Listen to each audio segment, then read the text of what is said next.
Hi, I'm JT Engstrom with FreightWaves. Joining me today is a special guest, Dave Belter, VP and GM of Global Transportation Management with Ryder. Dave, welcome. Well, thank you very much. Glad to be here. It's a pleasure to have you join us. And where are you right now? Yeah, I'm sitting here in my office in Dallas, Texas. Okay, and have you been back in office for some time now?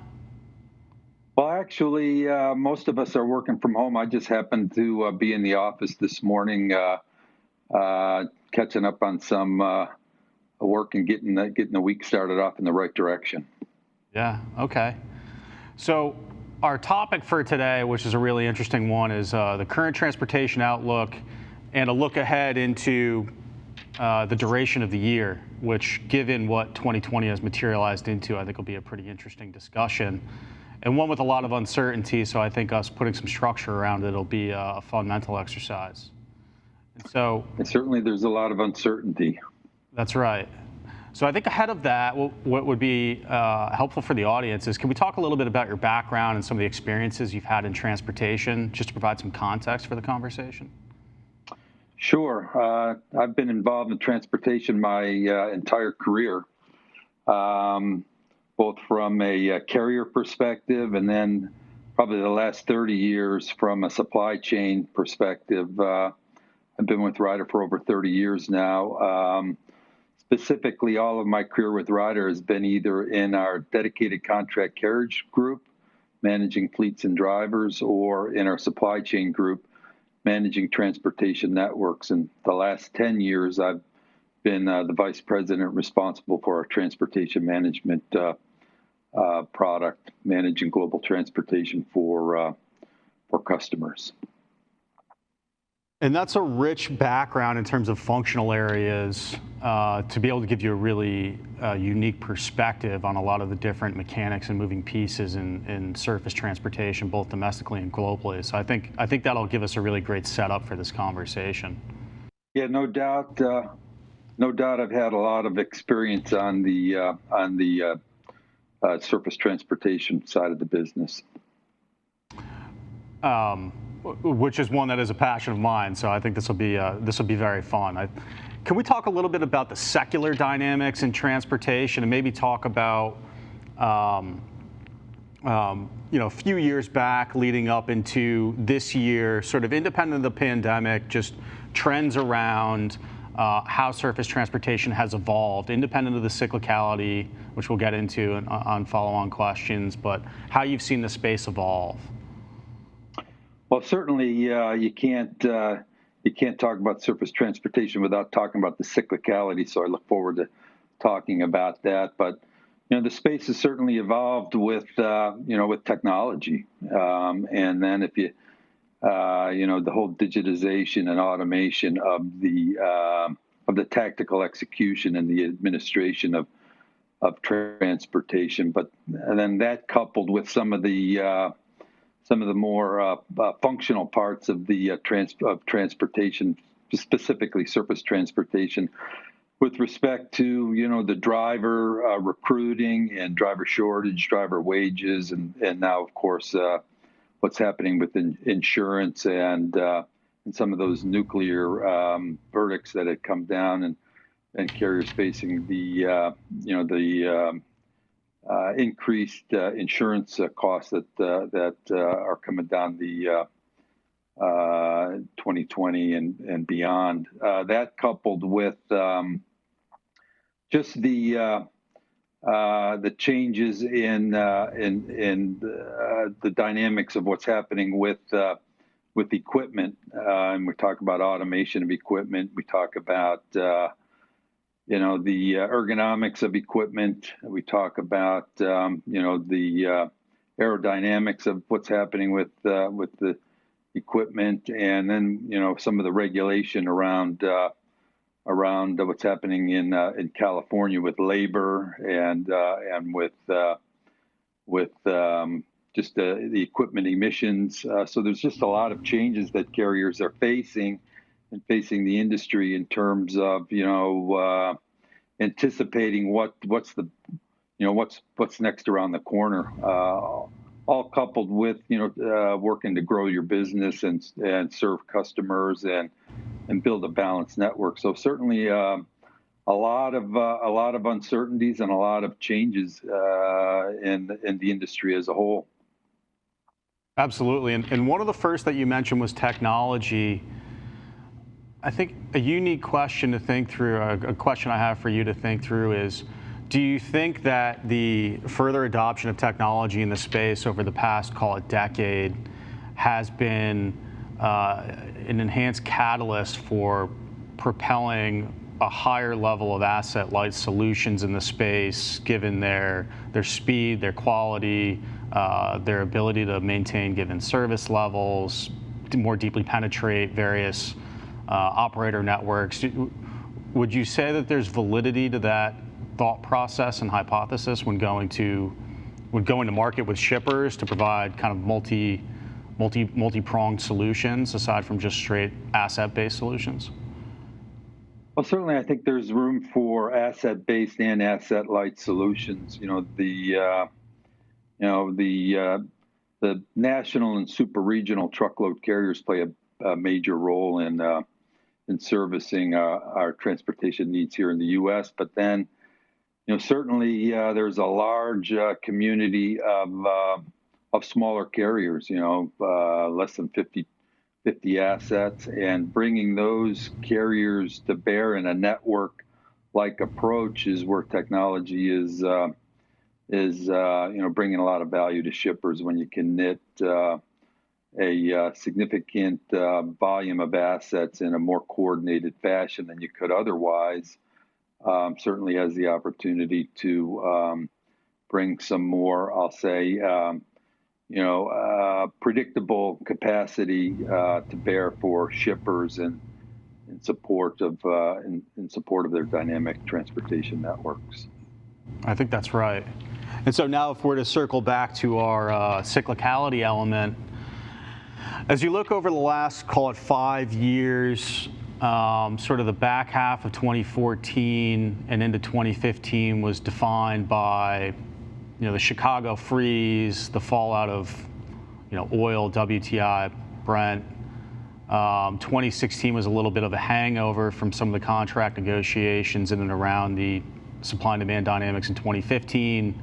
The summer of 2017, we had some significant weather events, which drove the spot market, which resulted in a pretty attractive contract market in 2018. That resulted in a lot of new tractor purchases, which created a excess supply environment for 2019, which made that year a little bit more challenging. And now we are here in 2020, which is one of the more, if not the most unique years, and certainly in my historical memory, but arguably over the past decade or two. Can we talk a little bit about some of the cyclical trends within that framework that you see as being really material drivers on surface transportation providers providing service to the shipping community? Well, specifically, if we're talking about the pandemic, if you think about 2019, when we first got into this year, I think many of us were looking for this to be a year of balance.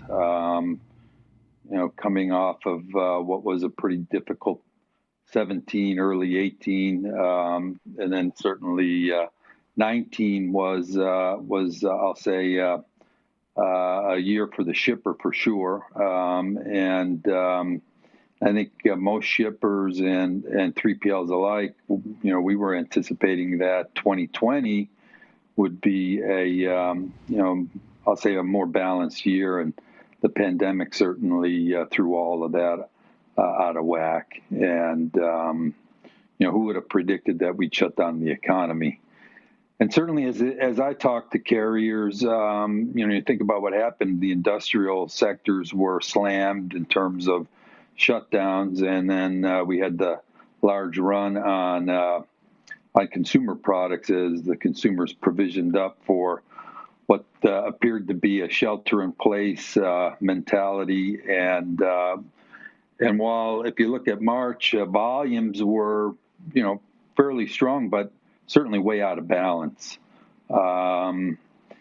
And then, of course, with that out of balance, many carriers' networks got way out of balance, and they look for ways to fill in their empty lanes with other customers. And as we're starting to come back now, it's a very choppy economy. We've got some states that are shut down. Some industries are struggling, whether it's the aerospace or certainly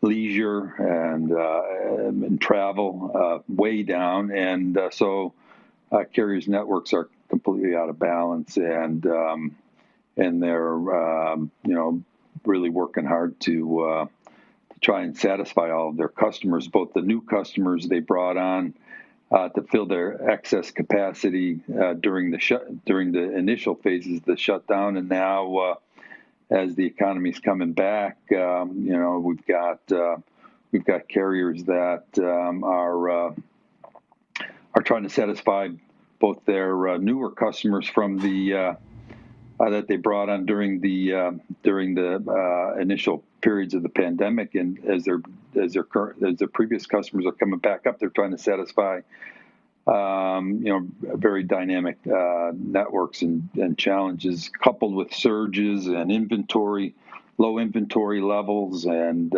they're causing shippers to ship from factories versus DCs. You've just got a very unpredictable surface transportation networks across multiple industries that are very difficult to satisfy with what was previously a pretty balanced network. Couple that with some of the weather challenges we've had with recent hurricanes.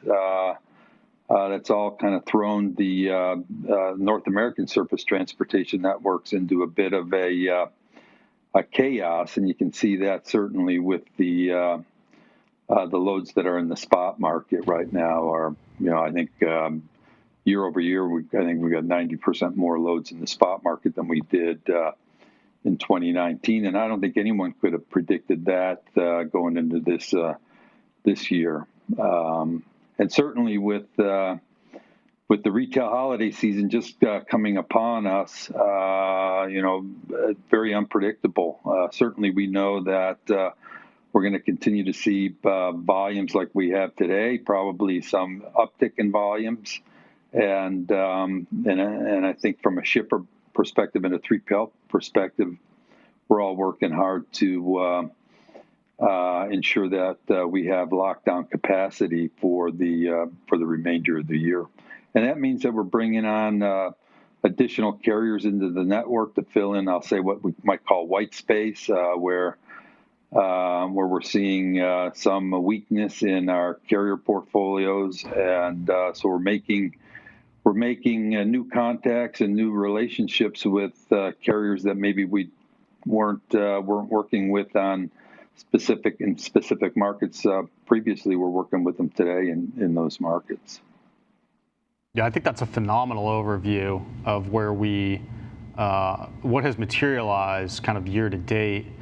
I think if we were to talk about the volatility in the market this year and what that has resulted in, one of the more proprietary data sets we have is our tender data set, and we've seen what many would categorize as a bullwhip effect, a very material bullwhip effect throughout supply chains, which is one of the core contributors of that volatility. And when you talk to the asset-based side of the world, or look at statistics in and around it, new truck orders hit all-time measured lows earlier in the year. They picked back up shortly after.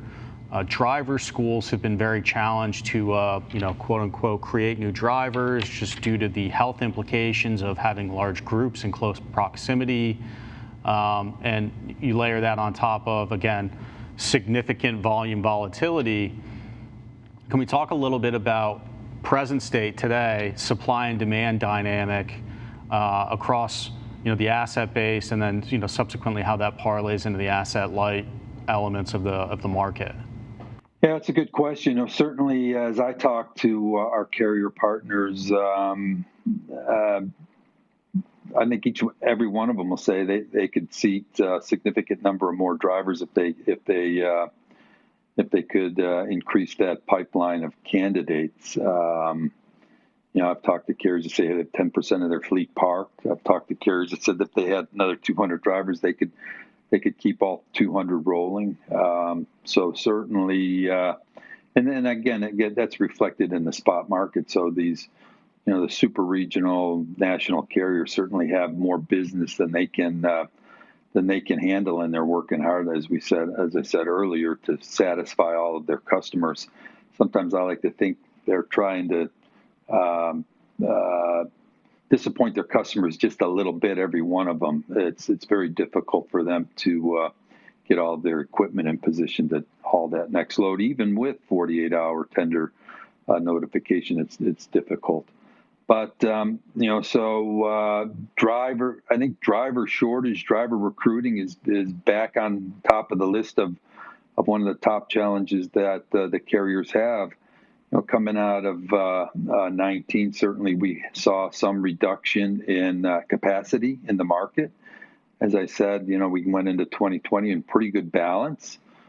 Specifically from a shipper's perspective, I think 2020 was teeing up to be, maybe the networks were heavily weighted more to the shipper. And certainly, we've never lived through a pandemic before. It's very difficult to forecast what it's going to look like as the economy turns itself back on, and so driver shortage certainly a big challenge. Maybe not so much a shortage, but recruiting. Those training schools not being at full capacity is certainly a big part of that. We do have a little bit of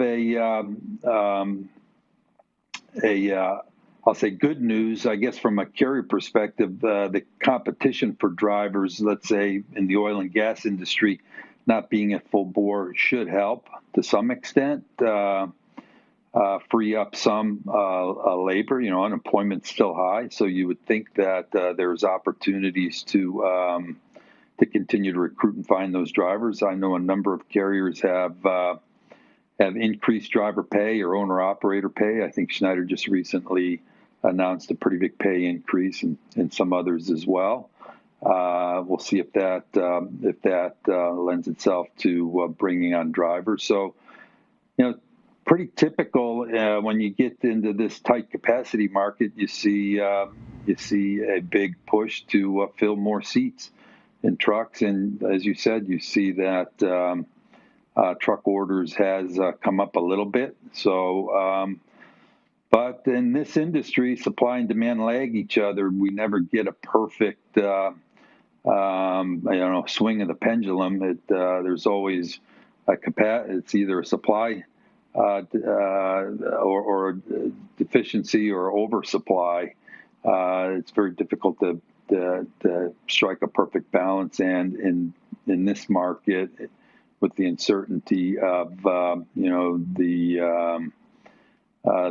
the economy and what's going to happen with the industrial sector and how quickly that'll come back to full bore. We know we're going to have some additional demands for additional capacity above and beyond just what's going to happen in the retail holiday season. Yeah, I think that's phenomenal context and color.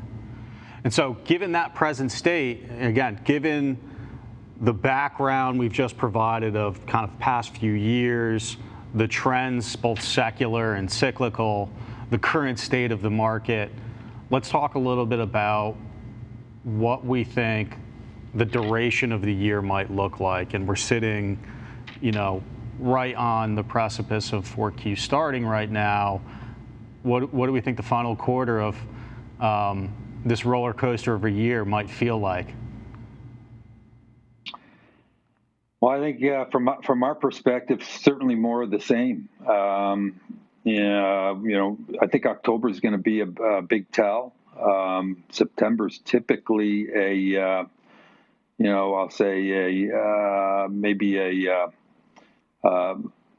slower volume month or lower volume month heading into the holiday season, but October will be a big tell. Certainly it's going to depend on how the consumer continues to hold up and what's going to happen with holiday spending. I think the other point to make though is everything you read about inventories being as low as they are, and the charge to replenish inventories in the backdrop of the holiday season. We've got that as well. There's a lot of unknowns. I think, but the one thing that I think we can bet on is that we're going to, at a minimum, have more of the same. Probably have even an uptick in volume. From our perspective, if I look at 2020 in the networks that we manage, September's teeing up to be our highest volume month of the year, which is somewhat surprising. I think we'll be 10%.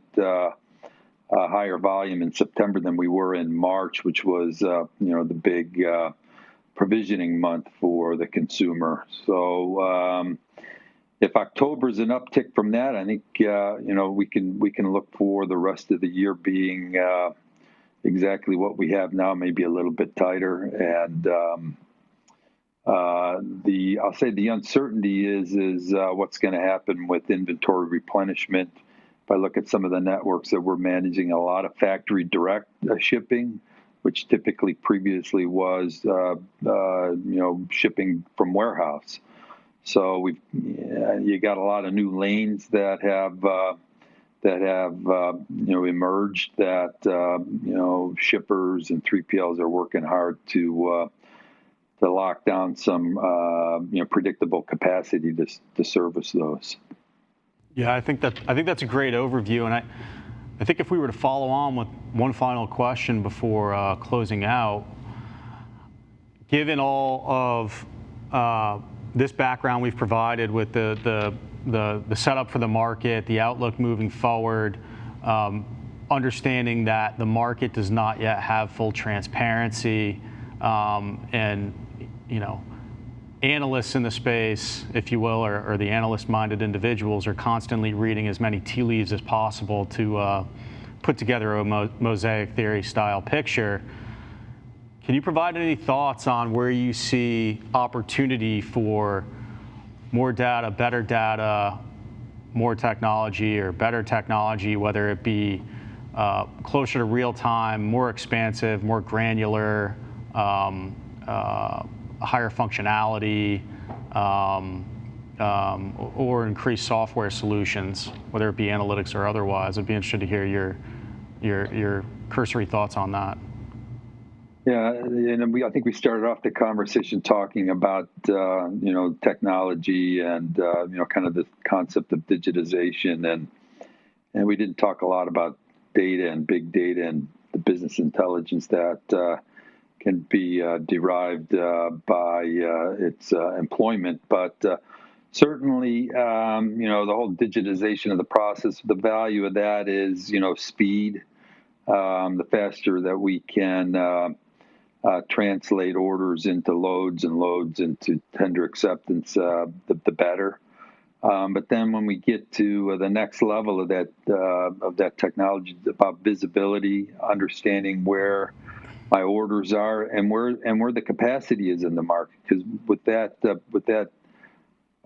perfect view of visibility, I think that can be levered to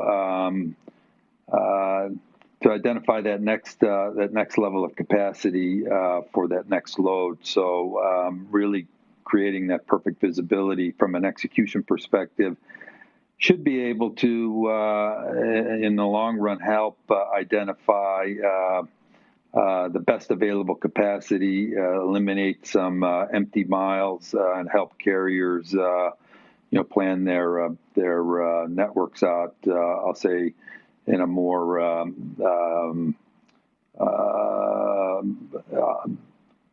in a more predictable fashion. But if you take and you say, how do I leverage that big data? There's opportunities to use that to be more predictive around surges and around, I'll say, the annual and the cadence of a shipper's business, and do a better job of forecasting for the next couple of months, but also forecasting out for the next week or 2 weeks. We're starting to use some of that big data to for one of our customers. We're doing a pilot right now where we're forecasting and predicting that loads will actually occur, and we're actually executing tenders off of that predictive analytics. And I think there's a lot more that can be done with that analytics around predicting the cadence and the flow of specific networks based on history and based on what happens when in the case of hurricanes, or in the case of holiday season, or in the case of you could have another weather event, but whether it's winter or otherwise. So a lot can be done with data just around the predicting of what's going to happen in the network, and you can leverage that visibility to not only manage exceptions in near real time,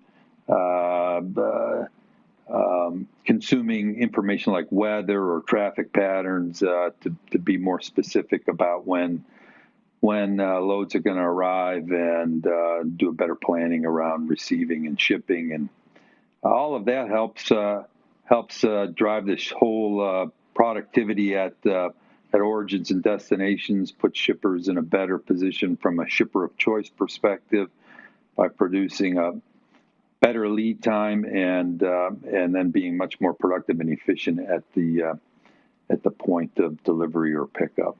Yeah, I think that's a great overview. And so with that, Dave, thank you very much for your time. Dave Belter, VP and GM of Global Transportation Management with Ryder. I'm JT Engstrom with FreightWaves. Thank you. Thanks, JT.